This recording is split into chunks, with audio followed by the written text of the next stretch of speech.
Surprise, motherfucker! What's up? This is Venger Satanis driving in his car and making a video.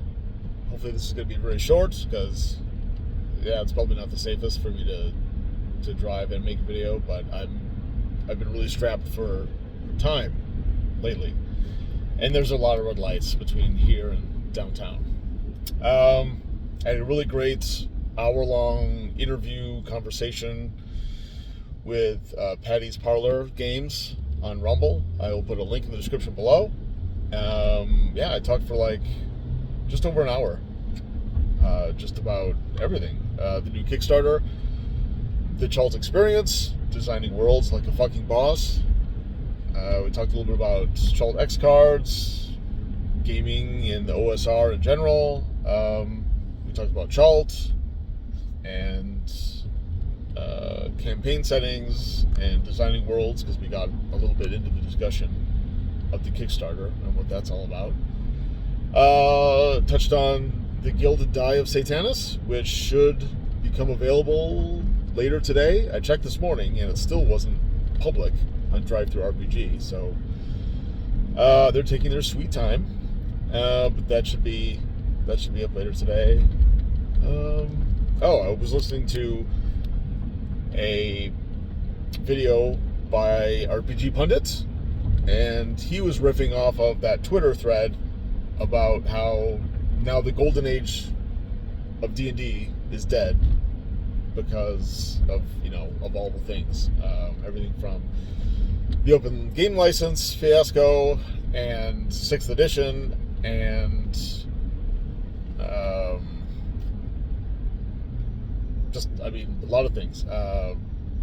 D&D is no longer going to be like the 800-pound gorilla in the tabletop RPG space. They're ceding that ground, apparently, in favor of their whole virtual thing, which I think everybody can agree, even more than 4th edition, is like it's an entire different game, an entirely different hobby, worlds away. You need an entirely different skill set, and it gives you the experience that you get from like a virtual tabletop with maybe AI game masters or dungeon masters in the walled garden and microtransactions and all that stuff, versus playing D&D or whatever with your friends. It's like night and day, different from each other. And on the stream last night, I was talking about my passion for sleaze, and how I liked incorporating sex and eroticism and things like that into my gaming occasionally. And that's when one person who made a comment, that's when they logged off and stopped watching, because they didn't. That wasn't for them. They realized that I was just a degenerate weirdo, and they didn't want to to keep tuning in, which is fine. My niche, it gets ever smaller by the year, probably, or maybe by the podcast. But so anyway, that kind of combined with this other idea that Pundit was talking about. He was talking about in his video 2nd edition and how that sanitized D&D and made it a slightly different game, completely changed the vibe. What I do with role-playing games and Dungeons & Dragons and the OSR, Crimson Dragon Slayer and the like, is I guess I see my role as a designer, as a creator. If 2nd edition wasn't what it had been, if it hadn't been fueled by fears of angry parents and the satanic panic and kids getting lost in sleep tunnels or committing suicide, which is very sad, of course, if they hadn't been so worried about that, and plus the whole Gary Gygax thing, than putting a woman in charge, which, if you look at Star Wars, you can see parallels already. If they haven't done that with second edition and made it cleaner and nicer and more heroic fantasy and more like Dragonlance and less like the kind of game that happened in your stoner buddy's basement, at 2 a.m, drinking Mountain Dew, I don't know, smoking pot or whatever. You're just playing on like some crappy couch, but the guy who's running the game has all these like weird tables that I don't know, maybe he created when he was stoned or communing with the old ones or something like that. So what I'd bring to the table is a second edition that went in a completely different direction.